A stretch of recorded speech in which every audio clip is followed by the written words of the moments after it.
Hello, everybody. Welcome back to part 3 of our Joint Development Agreement podcast. My name is Ross Fairley. I am the head of the Renewable Energy team at Burgess Salmon, and I am joined again by my colleagues Camilla Usher-Clark and Alec Whiter. We've already looked at what are JDAs, some of the key issues associated with them, and in this, the final part, what we're going to do is have a look at how you navigate some of the thornier issues around JDAs, particularly when there are failures, upsets, and someone needs to withdraw from this. So without further ado, I am going to ask Alec to take us through some of the issues associated with when a project under a JDA fails and some of the things you need to consider. Thanks very much, Ross. So I think that the first thing to start with is obviously that nobody wants a project to fail or a JDA relationship to falter between the two parties or all the other parties involved. And therefore, often it is a very thorny issue in terms of negotiation. But it is worth one that bearing time on, because actually making sure that each party understands the relationship and how it's the breakdown of the relationship we dealt with by the parties is often one of the most important issues with these types of arrangement. So typically, the first point around project failures is effectively the reason for the project failure.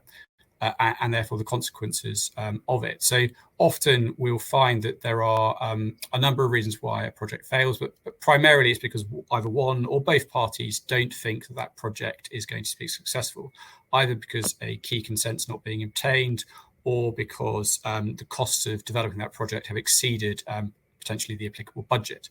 And if that's on an individual basis, there's usually a process for dealing with that project, and that might be putting the project onto the open market for somebody else to purchase it if they are interested in doing that.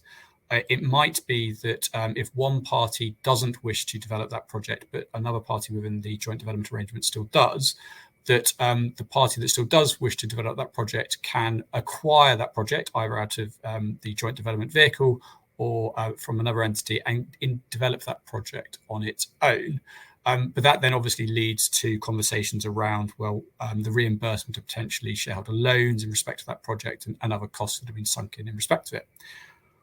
Where you have an exclusivity arrangement and a sort of a guaranteed megawatt pipeline, you will also then have conversations around whether the developer who is effectively committing to bring forward a certain capacity of project gets a right of substitution or is required to bring in a different project to make up the capacity of the project that has been aborted or failed for whatever reason.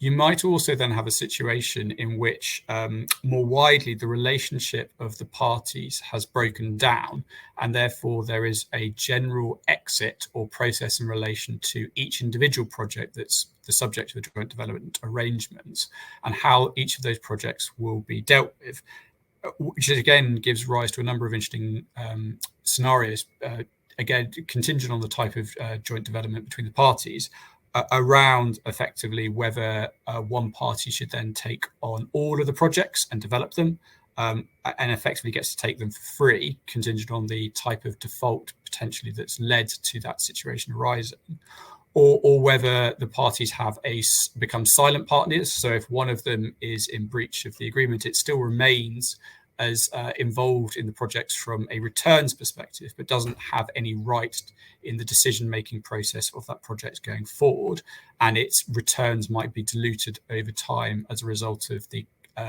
loans or otherwise contributions made by the party that's still involved in the development. You might also have a situation in which the parties sell all the projects on the open market and effectively just exit together in their kind of agreed percentages, whether that is a result of the projects being successful or not. So I think that the point to flag in relation to all of these issues is it is worth having that conversation and stepping through the different scenarios with all parties involved and making sure there's a relatively clear mechanism in each type of exit scenario, because it is not in either party's interest to end up in very controversial and potentially long-winded dispute processes where this happens. Great, thank you, Alec. I just echo that as well. Give some thought to it early on if you're looking at pipelines of projects, because it's likely that these projects do move at different times. They may come up against issues that stall them, and you will need to have a think about how that works through. Camilla, picking up, I guess we've looked at the project failure, but there's a number of other issues that we see are pretty testy issues sometimes in these types of arrangement. Can you just guide us through a few of those? Yes, thanks, Ross. So I think Alex looked at some of the reasons why projects can fail.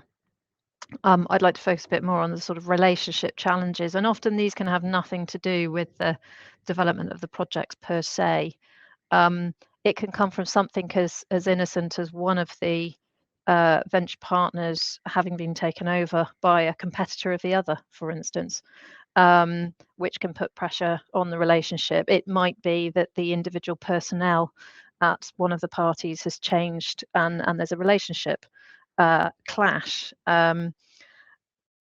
These are all things that can arise, and to a certain extent, our role, unfortunately, as lawyers at the outset of these things is to use the experience and what we've seen happen to a number of these types of arrangements to try and bring the parties back down to earth, take off the sort of rose-tinted glasses, and just say to them, what if? And you can't provide for everything in the contractual provisions, because that would just be impossible, and it would lead to some very long documents. But we do see things happen time and time again.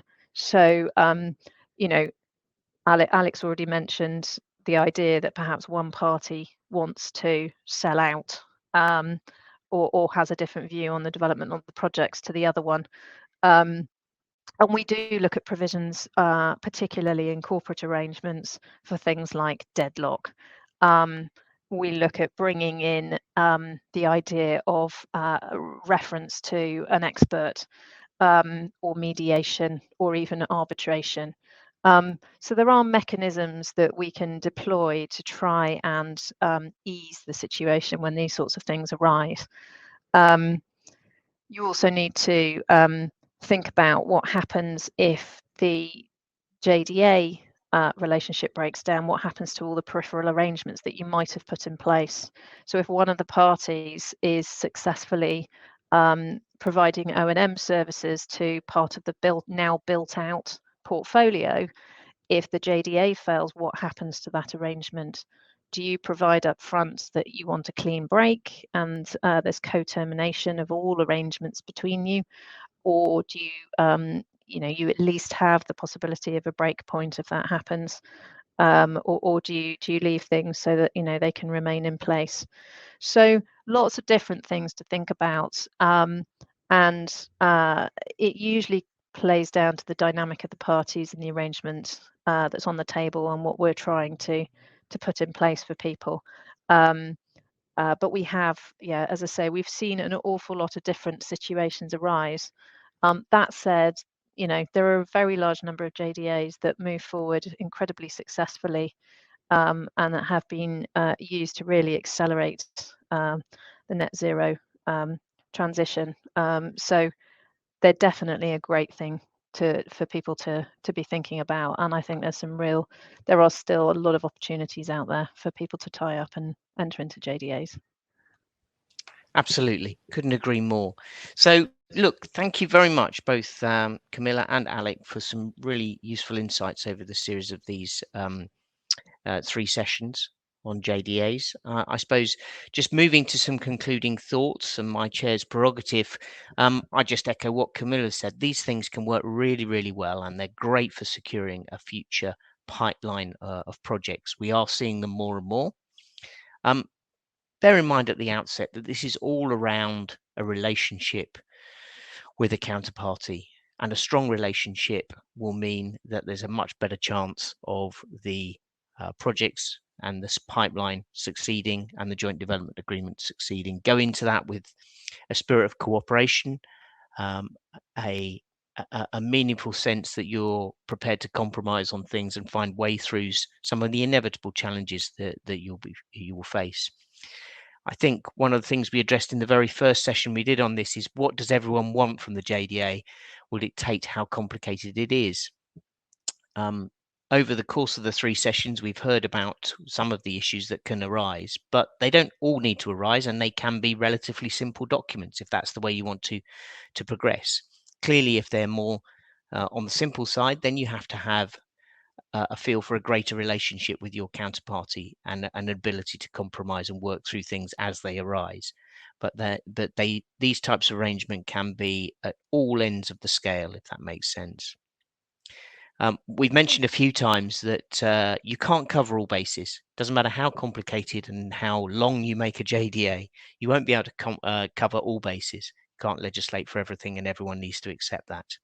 We think these are going to remain very popular, and they're a great way to share risks and opportunities in the renewable sector.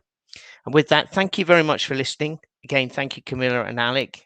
If you do want to find out more about what we can do on JDAs, if you want to pick our brains on anything that we've spoken about in relation to these sessions, then please do contact us via the website. And we have a slide here with our contact details. And we look forward to doing many more of these for our clients in years to come. Thank you. Thank you.